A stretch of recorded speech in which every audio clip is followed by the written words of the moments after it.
I always had wanted to pursue my master's degree.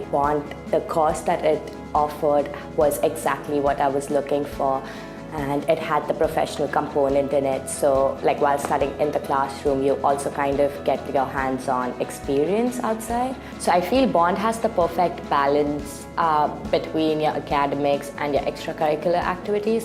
The fact that the university encourages you to not just be a bookworm and always into your assignments and stuff, and so I think the lifestyle here is pretty balanced. I think the university ranking and accreditation matters a lot, because when you apply for jobs, they kind of take these accreditations really seriously. Once they know, oh, you're from Bond, they'll be more keen to just get to know you, because I think it's a well-established university and it's one of the highest ranking in Australia.